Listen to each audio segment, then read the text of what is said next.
Pam Bondi has been fired and Kash Patel is going to be next. That is the report that I want to get into in this video, and more about what Pam Bondi's firing means for the broader Epstein cover-up. But let me first say this. Pam Bondi wasn't just fired because Donald Trump is tired of having the worst attorney general in history. To me, this is a signal that something larger is coming with the Epstein files. Todd Blanche, Donald Trump's personal attorney and the man who met with Ghislaine Maxwell to cut her a deal and likely say that a pardon is coming, will be the AG in the interim. And so I suspect that Donald Trump wants 1 to 2 months out of Blanche before he can finally put to rest the Epstein scandal, which he said he did a couple months ago. And what else would come with that? Who else would have to leave for us to finally close the book, at least for Donald Trump on Epstein? Kash Patel. And that is what is being reported right now, that his firing is also imminent. But it all begins with Ghislaine Maxwell and the connections between all of these people and the Epstein scandal. Jamie Raskin broke that down before we get to the Kash report. I wonder, Congressman, what you make of the timing, in part because it was only yesterday that Bondi had summoned the head prosecutor overseeing an investigation into whether former CIA Director John Brennan made false statements to Congress about a years-old intel assessment of Russian meddling in the 2016 election. Our reporting indicates that Bondi was trying to communicate to that prosecutor that she believed that he was slow-walking that investigation and that she wanted to see some development in the case. Do you think that the fact that she's been fired makes it more likely that we'll see similar prosecutions in the near future? Well, that's what I'm afraid of. She turned the Department of Justice into Donald Trump's vendetta factory. And, whether we're talking about, the FBI director, Comey, or we're talking about the New York prosecutor, Letitia James, or we're talking about members of Congress like Maggie Goodlander, they thought that their job was basically to go out and investigate and prosecute Donald Trump's chosen foes, regardless of whether or not they've done anything. And that's why, there's a record number of judges just castigating and excoriating the Department of Justice, Pam Bondi, and these lawyers for their absolute improper behavior in court and outside of court. And I hope that Donald Trump doesn't continue down this road. He'll just ruin some other lawyers' careers. And it doesn't give me a lot of comfort that it's Todd Blanche, who's now the acting Attorney General of the United States. This is the guy who transferred Ghislaine Maxwell from the higher security prison to the low security prison camp in Texas, and has arranged for a very sweet landing for her there. This is all stemming from the Epstein files to me. Donald Trump was clearly upset that Pam Bondi was not able to put his political enemies in jail. That much was obvious, but there is a certain degree to which Donald Trump has given up months ago. He gave up months ago on the idea that Pam Bondi could be, in any sense, a public-facing member of this administration. Todd Blanche has taken the lion's share of public responsibility, whether it be doing the Sunday shows or going on Fox, giving press conferences as it relates to the Epstein files. We have seen more and more and more of Todd Blanche, which makes sense. Donald Trump did not trust Pam Bondi, but he also wants to show that he's getting rid of the person who, according to even Republicans like James Comer, screwed things up. But what Robert Garcia said right here about Blanche really, to me, informs where Donald Trump is going with Patel next. Todd Blanche, who is the Deputy Attorney General, now the interim head of the DOJ. Do you expect him to appear before your committee with a subpoena? We absolutely want to hear from Todd Blanche. Look, Todd Blanche, by the way, was Donald Trump's former personal lawyer. I want to remind folks of that.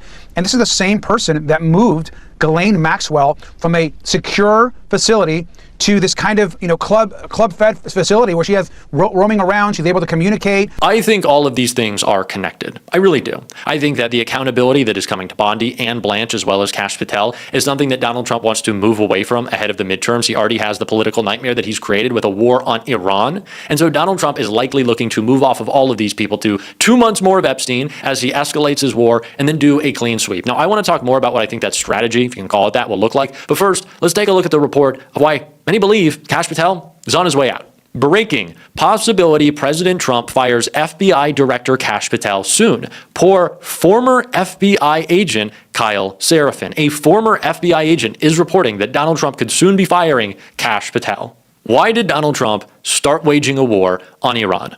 Why? It was because Israel made him, because he's Bibi's bitch, whether that be because Miriam Adelson gave him $250 million, because Larry Ellison controls the media and is a huge Trump supporter, whether it's because Epstein was a Mossad agent and has blackmail on Trump. We don't know, but Donald Trump has given our government away to Israel. Donald Trump also did so to play the markets. We know that. We've seen it every day. But maybe more than anything, Donald Trump wanted a distraction from the Epstein files. He always wants a distraction from the Epstein files. And so he gives a speech last night after Pam Bondi reportedly had been fired yesterday. Bondi is fired yesterday, begging for her job. Oh, dear leader, let me keep my job. Please, please, I want to keep my job.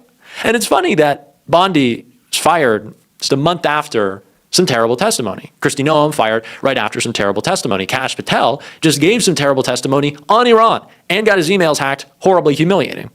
So Donald Trump last night, knowing that he's firing Pam Bondi, knowing to me that he has the next phase of the Epstein files mapped out, doesn't really say much in his speech last night. It was a lot of slurring. It was a lot of stumbling. It was an inability to read from our cognitively declining president. But what he communicated was so much. Donald Trump was talking about the lengths of previous wars that we had been in, suggesting that we had already done a great job, but maybe there's a little bit more to achieve. Donald Trump says 2 to 3 weeks, the bullshit answer he always gives when he doesn't know anything.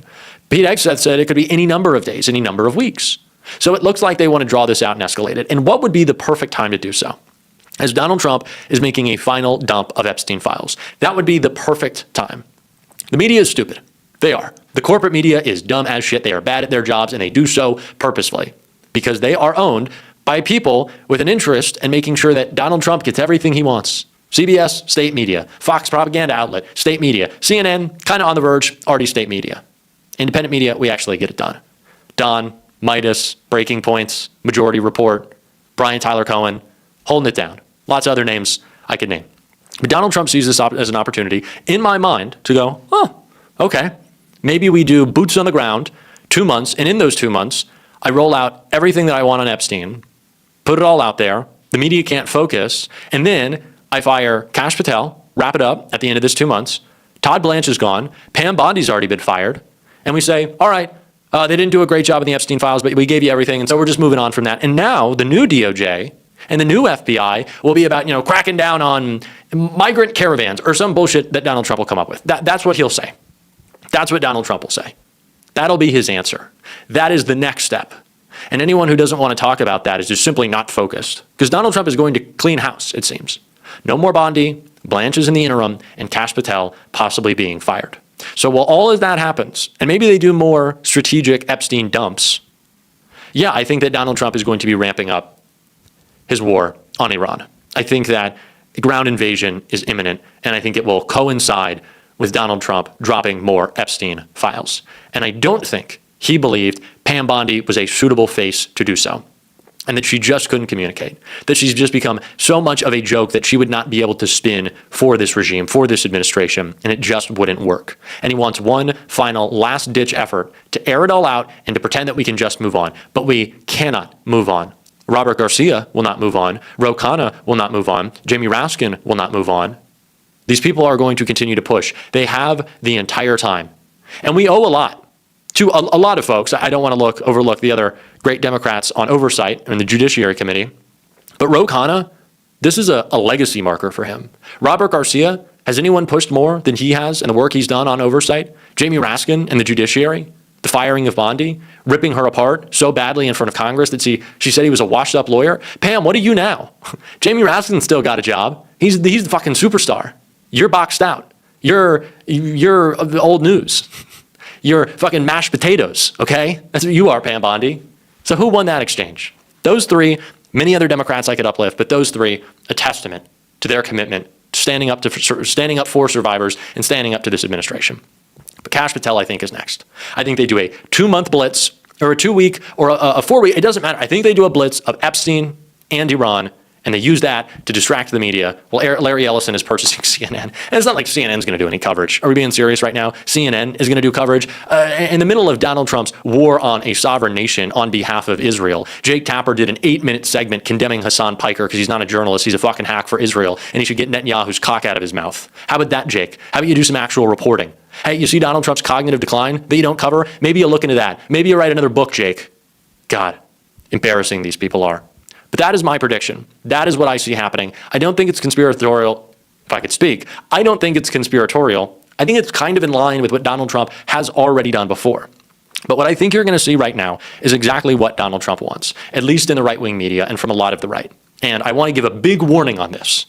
And it is what Joe Rogan and Theo Vaughn sound like right here. I'm confused. I can't believe we went to this war. When we started bombing Iran, I was like, this can't be true. And what about Lebanon now? I know. Israel's invaded Lebanon. Yeah. Yeah. And it's like, just fucking stop it. What do you need? So I know that Theo Vaughn and Joe Rogan in that clip were talking about Donald Trump's illegal war on Iran. But what they are saying is going to be the tone and tenor of the reaction that we're going to see from right-wing media. A lot of those on the right who are going to say, oh, thank God Pam Bondi's gone. You know, I couldn't believe what she did on the Epstein files. I just couldn't believe this. They'll just never hold Trump accountable. They won't admit the truth, right? In the way that so many will say, oh, Pam Bondi, thank God she's gone. She messed everything up. It was fucking Trump's fault. And Joe Rogan and Theo Vaughn pretend that they're children and pretend that there was no information readily available to them to maybe understood the candidate that they both endorsed. This was always going to happen. You got tricked. You're not surprised. You're dumb as shit. But this is the type of presentation that we're going to see from a lot in MAGA world. They're going to try to spin Pam Bondi's firing as a big win for Trump, when in fact, Pam Bondi's a horrible person and she should go to jail and then she should be buried under the jail. But she was only ever doing what Donald Trump wanted. So if you want to celebrate this firing, the logical conclusion to your celebration is calling for the 25th Amendment or calling for impeachment or standing up to this regime. And I do not think we'll see that.